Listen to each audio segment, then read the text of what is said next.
नमस्कार, मी तन्मय टिल्लू। कौल 24चा पोहोचलाय अकोला लोकसभा मतदारसंघामध्ये। भाजपचं वर्चस्व असलेला हा लोकसभा मतदारसंघ, मात्र वंचितची इथे भूमिका काय असणार हे देखील तितकंच महत्त्वाचं ठरतं। नेमकं या मतदारसंघात काय घडतंय? अनेक प्रश्न आहेत। सिंचनाचा प्रश्न आहे, बेरोजगारीचा प्रश्न आहे, MIDCचे प्रश्न आहेत। ते सुटलेत का? गेल्या 5 वर्षात काय घडलंय आणि येत्या 5 वर्षात काय करायचंय? सगळ्याची उत्तरं घेऊयात, थेट मैदानात उतरूयात, जाणून घेऊयात सत्ताधाऱ्यांकडनं, विरोधकांकडनं आणि नेमके काय मुद्दे आहेत, जनतेचा कौल काय असणार। चला तर सुरुवात करूयात भाजपपासून। कशी तयारी सुरू आहे? उमेदवारी जाहीर केलेली आहेत आणि एकीकडे तुमची तयारी देखील सुरू झाल्याचं पाहायला मिळतंय। आमची तयारी अत्यंत चांगल्या पद्धतीने चालू आहे। उत्स्फूर्त असा प्रतिसाद अकोल्याच्या जनतेचा भारतीय जनता पार्टी आणि शिवसेना राष्ट्रवादी काँग्रेस आमचं जे अलायन्स आहे त्याला आहे आणि यावेळेस आम्ही मागच्या वेळेसपेक्षा जास्त मतांनी लीडने निवडून येणार आहे। अगदी, पण इथे काँग्रेसची काय भूमिका? मुळात आमची जी तयारी आहे ती तयारी आहे की लोकशाहीचं सामाजिकीकरण झालं पाहिजे आणि त्या अनुषंगाने आम्ही याची सुरुवात केली आहे। जो वंचितचा पॅटर्न आहे तो सगळ्या समूहांना घेऊन विकासाचा आहे, जाती धर्म आणि इतर गोष्टींना बाजूला ठेवून, आणि त्यामुळे आम्ही तयारी केली आहे। त्याचे परिणाम निश्चितपणे या लोकसभा मतदारसंघात दिसणार आहेत। 100% स्थानिक पातळीवरून पण जी काही मतं असतात ती विचारात घेतली जातात आणि जसं आता आमचे बंधू आहेत त्यांनी सांगितलं की यांना आयात केला आहे BJPतनं, तर आमचे जे प्रदेशाध्यक्ष आहेत माननीय नानाभाऊ पटोले हे आयात नाही तर हे त्यावेळेला मोदीच्या तोंडावरती राजीनामा फेकून शेतकऱ्यांच्या प्रश्नावरती बाहेर पडलेले नेते आहेत आणि ते काँग्रेस पक्षात त्यांचा प्रवेश झालेला आहे। कॉमन मॅनला काय वाटतंय हे सगळ्यात जाणून घेणं महत्त्वाचं आहे, कारण अनेक मुद्दे आहेत। अकोला रस्त्याचा प्रश्न असेल, MIDCचे प्रश्न असतील किंवा इथले स्थानिक मुद्दे असतील। गेल्या 5 वर्षात काय नेमकं घडलंय आणि खरंच विकास झाला आहे किंवा ज्या काही गप्पा मारल्या जातात, काय परिस्थिती एकंदरीत? ही चर्चाच मुळात लोकसभेच्या आधी केल्या जाते। आम्ही हा मुद्दा गेल्या 20-25 वर्षापासून लावतो आहे की शहरांसाठी किंवा जिल्ह्यासाठी ज्या मूलभूत गरजा आहेत त्याच पूर्ण नाही होत आहे।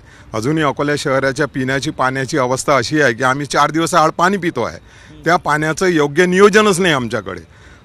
रस्त्याचं डेव्हलपमेंट झालं, रस्त्याचं डेव्हलपमेंट करताना बाकी प्लॅनिंग सर्वांना एका ठिकाणी आणून त्याला कोऑर्डिनेट करून एक सक्षम विकास ज्याला म्हणता येईल तशा प्रकारचा दिसून आला नाही। कारण की कालची जर का न्यूज तुमच्या चॅनलवरती पाहिली आम्ही की अकोला शहर हे जगातलं सगळ्यात उष्म शहर म्हणून घोषित झालं।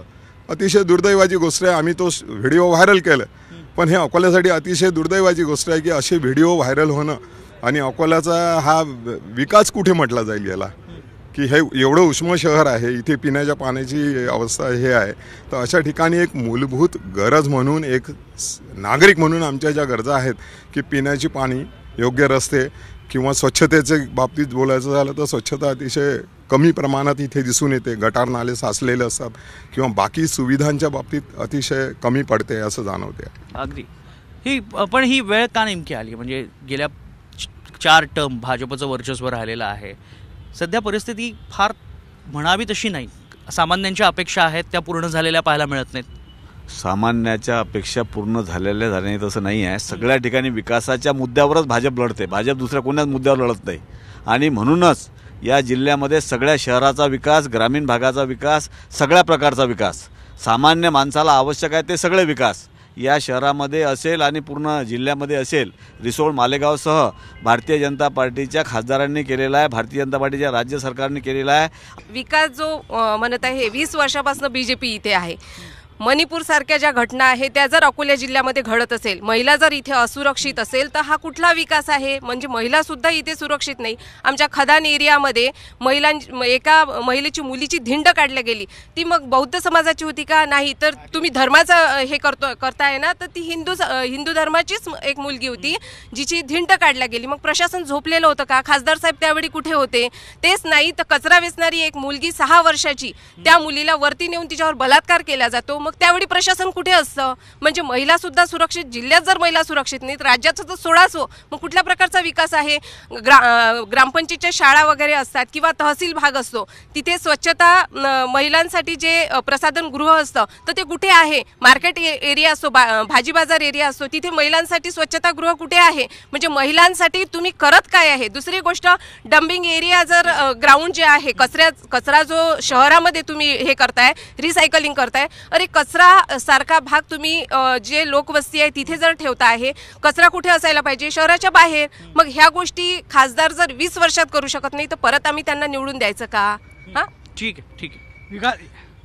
विकासाच्या बाबतीत बोलण्याबद्दल 2 गोष्टी अतिशय सांगण्यासारख्या आहे. भूमिगत गटार योजना ही अकोल्यामध्ये गेल्या 10 वर्षापासून कार्यरत आहे. आजपर्यंत ती का पूर्ण झाली नाही? विकासाच्या नावाखाली याचा विकास कुठे अडला? पाणी पुरवठ्याकरता वान धरणावरनं आपण पाण्याची सोय मागितली होती. अकोला महानगराकरता तिथून जर पाणी आलं तर दर 1 दिवसाआड आपल्याला पाणी मिळू शकतं, पण त्याला स्थगिती का देण्यात आली? 2 स्थानिक आमदार हे सत्ताधारी पक्षाचे असताना एका त्यांच्याच आमदारानं हे पाणी का अडवलं? याचं उत्तर या भाजप सत्ताधारी पक्षांनी द्यावं ही विनंती आहे. ठीक आहे. सर विकासाच्या मुद्द्यावर म्हणतात तर हे विकासाच्या मुद्द्यावर निवडून लढवतच नाही, ते सर्व धर्माच्या नावावर निवडून लढवतात. मागच्या 20 वर्षापासून त्यांचं हे बघा. आणि जेव्हा हे हिंदुत्व करतात तर अकोल्याचे जे अतिक्रमण वाढलेलं श्रीरामद्वार श्रीकृष्ण द्वारमध्ये लाखो रुपयाचे करोडोचे लोकांचे दुकान आहेत, त्याचे टॅक्स त्यांचे लाखो रुपये टॅक्स भरतात. त्यांच्या पुढे फुटपाथवर विकणारे, फ्रूट विकणारे आणि प्लॅस्टिक विकणारे हे ज्या पद्धतीने बसतात तेव्हा यांचं हिंदुत्व कुठं जाते. आणि प्रभू रामचंद्रांचं मंदिर जे बांधलं आहे आणि ह्यांनी सगळ्या त्याच्यामध्ये सर्वांचं समर्पण आहे, परंतु त्याच वेळेस 62 मंदिर जेव्हा अकोल्यामध्ये जेव्हा पाडण्यात आले तेव्हा यांचं हिंदुत्व कुठे गेलं? तेव्हा हे सत्यच होते. त्यांचं हिंदुत्व गेलं कुठे तेव्हा? ह्याच्या हिंदुत्व गोष्टी करतात. तर ठीक आहे, ठीक आहे, ठीक. बोला. हे जातीच्या राजकारणाचा आरोप करतात, त्यासाठी हे वंचितच्या मागे लागले काय? किंवा वंचित आमच्याजवळ आली पाहिजे, यांची इथं कुठलीच तयारी नाही आहे. वंचितच्या भरोश्यावर निवडणूक लढायच्या गोष्टी करतात. हे म्हणतात जातीचं राजकारण. यांना वंचित पाहिजे, वंचित नसली तर हे लढूच नाही शकत. 2.5 वर्ष यांची सत्ता होती, यांनी काय इनिशिएटिव्ह नाही घेतलं? 2.5 वर्ष यांची सत्ता होती, यांनी काय इनिशिएटिव्ह नाही घेतलं? ताई आज गृहमंत्र्याबद्दल बोलतात, यांचा गृहमंत्री तर 1 वर्ष जेलमध्ये होता. जेलमधून काय केलं? काय एलिगेशन सिद्ध? ठीक आहे. खऱ्या अर्थानं फोडाफोडीचे जनक शरद नाही, पण आपण आरोप प्रत्यारोपांचं राजकारण करण्यापेक्षा विकासाच्या मुद्द्यांवर बोलूयात ना. अकोला रस्ता आहे तो झालेला नाही. MIDCचा प्रश्न आहे, सिंचनाचे प्रश्न आहेत. अकोला रस्त्याचं काम सुरू आहे. अकोल्यामध्ये 5 वर्ष 5व्या MIDCचं काम 300 एकराची जमीन ॲक्वायर करणं चालू आहे. MIDC एकही प्लॉट शिल्लक नाही आहे. म्हणजे सगळ्या ठिकाणी विकास आहे म्हणूनच प्लॉट शिल्लक नाही आहे. तरी बेरोजगारीचा प्रश्न काय आहे? गंभीर आहे. बेरोजगारी प्रश्न चालू आहे सोडवणं. बेरोजगारीचा प्रश्न राज्य सरकारच्या माध्यमातून, केंद्र सरकारच्या माध्यमातून आणि हे जे विकासाचे कामं चालू आहेत याच्यातून प्रचंड प्रमाणात रोजगार निर्माण होते आहे. इंडिया आघाडीचा हा एकमेव प्रयत्न आहे की हे डिव्हिजन आहे वोटचं, हे झालं नाही पाहिजे. स्ट्रॅटेजी काय? स्ट्रॅटेजी आहे म्हणून शेवटच्या क्षणापर्यंत या भारतीय जनता पक्षाला हरवायची आमची प्लॅनिंग आहे आणि त्या हिशोबानं आमचं व्यवस्थित चालू आहे. महाविकास आघाडी या ठिकाणी पूर्ण संभ्रमावस्थेत आहे. आपला उमेदवार कोण आहे की आपल्याला वंचितचा प्रचार करायला लागते, त्यामुळे ते पूर्ण संभ्रमावस्थेत आहे. पण महायुती त्यांच्या याच्यात महायुती हे पूर्ण ताकदीने सोबत चांगली लढत आहे आणि महायुतीचा उमेदवार हा जास्तीत जास्त मतांनी निवडून येणार आहे. महायुतीजवळ आरोप करायला कुठलाच मुद्दा नाही आहे. 29,000 LED या शहरात महायुतीने लावलेली आहेत. पूर्ण शहर झगमगाटलेलं आहे. 2,000 कोटीचे रस्ते या जिल्ह्याच्या पूर्ण आजूबाजूला आणि जिल्ह्यात तयार झालेले आहेत. 4 पदरी नाही तर 6 पदरी हायवे या जिल्ह्यात तयार झालेले आहेत. एकही असा रस्ता नाही गल्ली बोळापासून की जिथं रस्ते नाहीत. म्हणून यांच्या सगळ्यांच्या घरासमोरचे रस्ते चांगले चकाकलेले आहेत. यांच्याजवळ बोलायला आरोपच नाही आहे. कोणी काही म्हणो, एका गोष्टीसाठी मात्र आपण भारतीय जनता पार्टीचे आभार मानायला पाहिजे की अकोला शहराचं नाव हे कुठेच नव्हतं, पण यांनी हे शहर, या शहराचं नाव गिनीज वर्ल्ड बुक ऑफ रेकॉर्डमध्ये नोंदवलं. कारण मागच्या 10 वर्षापासून 45 किलोमीटरचा रस्ता हे करू नाही शकले. त्याबद्दल यांचे आभार मानायला पाहिजे. टाळ्या वाजवा. एक मिनिट मला आपल्या माध्यमातून हेच विचारायचं, योगेश भाऊ अग्रवाल एक मिनिट, शिंदे गटाचे हे नेते शिंदे आणि भाजपानं हेच विचारायचं आहे. हे म्हणतात आम्ही अकोला शहराचा विकास केला, जिल्ह्याचा विकास केला, परंतु महानगरपालिकेच्या 33 शाळा आहे, एकही शाळेत गोड पाण्याचा नळ नाही आहे. ग्रीनिज बुकाचा जो यांनी विषय काढला, ग्रीनिज बुकातच अकोल्याची नोंद आहे. अकोला अमरावती जो हायवे आहे तो एका दिवसात 100 किलोमीटर बनवायचा ग्रीनिज रेकॉर्ड या इथं अकोला जिल्ह्यात झालेला आहे. भारतीय जनता पार्टी ही विकासाच्या मुद्द्यावर लढणारी पार्टी आहे. हा विकास किती झाला हे सामान्य नागरिकांनी सुद्धा कबूल केलेला आहे. त्यांना हा तुमचा आरोप आहे भकास तुम्ही 2.5 वर्षात एकही काम न करू शकलेले उद्ध्वस्त सरकार होती. 2.5 वर्ष एकही काम नाही केले. घराच्या बाहेर न निघालेले मुख्यमंत्री होते. हा ठाण मानून महाराष्ट्र राज्याचे लोकप्रिय मुख्यमंत्री नामदार एकनाथरावजी शिंदे साहेब, या राज्याचे उपमुख्यमंत्री देवेंद्रजी आणि अजितदादा पवार आणि या आमच्या अकोल्याचे खासदार संजय भाऊ धोत्रे आणि हे सारे आमदार आमचे यांनी या अकोला जिल्ह्यात, मी तुम्हाला वाचून दाखवतो, माझ्याकडे आताही लिस्ट आहे, जलजीवन मिशनच्या माध्यमातून 789 गावात हे पिण्या पाण्याचं स्वच्छ पाणी दिलेलं आहे. आणि मी तुम्हाला सांगतो, माझे जे मित्र आहेत, जे सहकारी मित्र जे आरोप करतात, त्यांना मी सांगतो की बा आमच्या गाडीवर बसा, तुमच्या गाडीवर बसा आणि या अकोला शहरातून एक सैर मारा. या 100 फुटाच्या चकाचक रस्त्यात त्यांच्या पोटाचं पाणी हालत नाही. वंचितच्या भूमिकेवर बरंचसं गणित अवलंबून असल्याचं दिसतंय मवियाचं. वंचित काय स्टँड घेतीये? त्यांना विकास नावाचा जो विषय त्यांनी मांडला तर त्यांना कदाचित विनाश म्हणायचं असेल. बोला बोला. महाराष्ट्रात किंवा देशात जर का खोटं बोलायची स्पर्धा लागली आणि भाजपवाल्यांनी नुसता अर्ज भरला तरीही भाजपवाले जिंकतील एवढं प्रचंड खोटं बोलण्यात ते माहीर आहेत. हा आजचं वर्तमानपत्र आहे. आणि ह्यामध्ये अकोल्याचा जो रस्ता आहे याच्या रस्त्याच्या मधोमध 2.5 फुटाच्या भेगा आहे. हे ज्या विषयावर बोलतात तो विकास नाही. रस्ता, नाली, पिण्याचं पाणी, दिवाबत्ती हे लोकांच्या गरजा आहेत, ह्या विकास नाही. इथे रोजगार निर्मिती झाली का? चांगल्या पद्धतीच्या इथे शैक्षणिक संस्था आल्या का? जिल्हा 10 वर्ष 20 वर्ष आधी जिथे होता त्यापेक्षा पुढे गेला का? याला विकास म्हणतात. रस्ते, नाली, दिवाबत्ती हे लोकांच्या गरजा आहेत. हे नसले सत्तेत तरी सरकारी अधिकारी प्रशासक म्हणून ते करत असतात. विकास म्हणून रस्त्याला मोजलं जात नाही, तर जिल्ह्याचा इंडेक्स मोजला जातो की त्यात रोजगार असेल, शेतकऱ्यांच्या आत्महत्या असतील, इथल्या शैक्षणिक सुविधा असतील, त्या वाढल्या का? तर अजिबात वाढल्या नाही. केंद्रामध्ये केंद्रीय राज्यमंत्री आहेत, खासदार, पण एकही प्रोजेक्ट अकोला जिल्ह्यात आला नाही. कापूस प्रोजेक्ट, कापूस मोठ्या प्रमाणात पिकवला जात होता, त्यात एकही सूतगिरणी आता सुरू नाही. म्हणजे ज्या पद्धतीचं काम हे करतायत त्यांना विकास म्हणायचा नाही. हे जलजीवन मिशनचं सांगतायत. कुठल्या तरी गावात जाऊन पहा की जलजीवन मिशनचं एकही काम पूर्ण झालं का? नुसतं कमिशन करायचं आणि भ्रष्टाचार. ठीक आहे. श्रीरामाच्या नावावर ज्या पद्धतीने आपण वैयक्तिक मुद्दे सर, एक मिनिट सर, श्रीरामाच्या नावावर ज्या पद्धतीनं बीजेपी सरकारचं हे चालू आहे, राजकारण चालू आहे. अहो, श्रीरामाला सुद्धा लाज वाटत असेल की हे लोक माझ्या नावाचा वापर करून या राज्यात काय करतात. तर अकोल्याचा महत्वाचा मुद्दा गोरगरिबांचा घरकुल योजना जी आहे, 1 लाखाच्या वर इथे फॉर्म पडलेले आहेत. 10% सुद्धा अजून घरकुल झाले नाही आहेत. अकोला मनपामध्ये सत्ता भाजपची आहे, वरपर्यंत भाजप, तिथल्या गोरगरिबांची अजूनही घरकुलच्या योजना का रखडण्यात येते? यांना विचार आधी का प्रथम होत आहे? ऊन वाढलं तरी मोदीजी जिम्मेदार. कोर्टाने कुठला घरकुल योजनेचा मुद्दा त्यांनी आता मांडलेला आहे. घरकुल योजनेचा वास्तव काय? पण मग नाही, घरकुल योजनेमध्ये महाराष्ट्राचे मुख्यमंत्री एकनाथजी शिंदे साहेब यांनी 10 लाख घरकुल अधिक मंजूर केलेले आहेत. आणि या महाराष्ट्रात जे ओबीसी आणि एससी वर्गासाठी स्पेशल 10 लाख घरकुल मंजूर करून आणि प्रत्येकाला घरकुल देण्याचं कुठे कागदावर मंजूर केले? नाही, त्याचं कार्य सुरू झालेलं आहे आणि प्रत्येक व्यक्तीला घरकुल ही योजना या ठिकाणी राबवल्या जात आहे. आणि हे एवढे खोटे आहेत की यांना नुसतं तुम्ही खोटं बोलण्याच्या स्पर्धेत पाठवलं तर जगात कोणी अर्ज भरणार नाही. एवढे खोटे आहेत.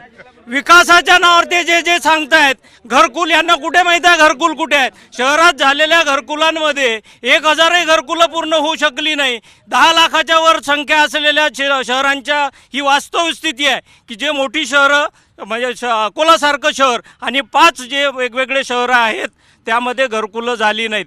ज्यांनी घराणेशाहीचा आरोप आजच केला, तुम्ही जर आजचं वर्तमानपत्र किंवा चॅनलची डिबेट पाहिली असेल तर भाजपच्या कार्यकर्त्यांनी नुसत्या सतरंजा उचलायच्या का म्हणून त्यांनी यांचे आमदार, यांचे खासदार आणि विद्यमान उमेदवारावर आजच सळकून टीका केली. यांनी आत्मपरीक्षण केलं पाहिजे की त्यांचे लोक काय म्हणतायत. मला असं वाटते की तुम्ही बघा, जे आमचे उमेदवार आहेत अनुप धोत्रे यांचा तुम्ही नंबर पहा आणि त्यांच्या बरोबरीला यांचा जो उमेदवार आहे ज्यांनी तिकीट मागितलं, हे घराण्याशाहीचे आरोप करतात ना, तुम्ही एकदा तपासून पहा. ज्यांनी भारतीय जनता पक्षाला तिकीट मागितलं त्यांचं तिकीट मागा. आज अनुप धोत्रे हा कामाच्या भरोशावर उमेदवार आहे. मी तुम्हाला सांगतो, मला असं वाटतं हे महाभकास आघाडी आणि वंचित, मला असं वाटतं तुतारी गट आणि काँग्रेस यांचा सुपडा साफ झालेला आहे. नगरसेवक हे जे घरकुलाबद्दल नगरसेवक आरोप करत आहेत, गजानन चव्हाण, सगळ्यात जास्त घरकुल त्यांच्या प्रभागात झालेले आहेत. त्यांना विचारा त्यांना विचारा सगळ्यात जास्त घरकुल झालेले आहेत.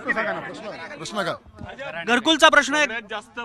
घरकुल जे आरोप करत त्यांच्याच मतदारसंघात झालेले आहे. सगळ्यात जास्त घरकुल जे मंजूर झालेले आहेत हे महायुतीच्या काळामध्येच झालेले आहेत. साहेब आपल्याला एक प्रश्न सांगतो मी. आज याच्यापूर्वी कुठला एक अकोला जिल्ह्यातला मदापुरी हे गाव सगळ्यात 1 नंबरचं गाव आहे असं म्हणून शासनाने घोषित केलेलं आहे. त्या गावामध्ये जेव्हा आम्ही गेलो त्यावेळेस त्या सरपंचांनी कबूल केलं की जिथे 5 घरकुल यायचे आज तिथे 200 घरकुल मंजूर आहेत आणि 200 घरकुल मंजूर होऊन अंतिम टप्प्यात आहेत. महानगरपालिकेचा टॅक्स कोणती कंपनी जमा करते? प्रायव्हेट कंपनी, स्वाती नावाची प्रायव्हेट कंपनी महानगरपालिकेचा टॅक्स जमा करते. महाराष्ट्रात असं कधी होते काय? ही त्याची कंपनी आहे टॅक्स जमा करणारी. 30 वर्षात भाजपने इतका विकास केला की आता अकोला जिल्ह्यात यासाठी विजा लागते. विजा घ्याव्यात काम करतो. भारतीय जनता पार्टीचा उमेदवार हा 4 महिने आधी घराच्या बाहेर निघालेला उमेदवार आहे. याच्या आधी तो कुठल्या सामाजिक कार्यात नाहीये, कुठल्याच प्रकारच्या नियोजनामध्ये नाही, भारतीय जनता पार्टीच्या कुठल्या कार्यक्रमात नाही. 4 महिने आधी निघालेला उमेदवार घराच्या बाहेर आहे. शेवटचा सर एक पूर्ण विकास सांगतो. जेव्हा एक स्वाती कंपनीला यांनी टॅक्स करता दिला आहे. मनपाचे 65 कर्मचारी ज्यांचं मानधन फक्त वर्षाचं 3.5 कोटी व्हायचं ते 100 कोटी ते वसुली करायचे. यांच्या मिलीभगतामुळे यांना कमिशनखोरीमुळे यांना 8.5 कोटीमुळे यांनी ते आता 8.5% यांना दिलं आहे. तरी मनपाची 100 कोटीची वसुली अजून झालेली नाही आहे आणि त्यामुळे वैयक्तिक आरोप प्रत्यारोप रंगतायत. मात्र सामान्य म्हणून काय वाटतं? एक मिनिट एक कॉमन मॅन म्हणून बोलतो. एक मिनिट एक कॉमन मॅन म्हणून बोलतो की अशाच दरवेळेस आरोप प्रत्यारोप सगळ्या पक्षातून होत राहतात. पण एक सर्वसाधारण नागरिक म्हणून त्याच्या ज्या गरजा आहेत ना त्याच्याकडे नेहमीच दुर्लक्ष केलं गेलेलं आहे. या लोकसभा मतदारसंघामध्ये नेमकी तिरंगी लढत होते का दुहेरी लढत होते त्यावरूनच बरीचशी गणितं ठरणार आहेत. त्यामुळे अकोल्याचा कौल जनता कोणाच्या पारड्यात टाकणार हे पाहणं महत्त्वाचं ठरणार आहे. कॅमेरामॅन प्रकाशसह मी तन्मय टिल्लू, कौल 24 अकोला.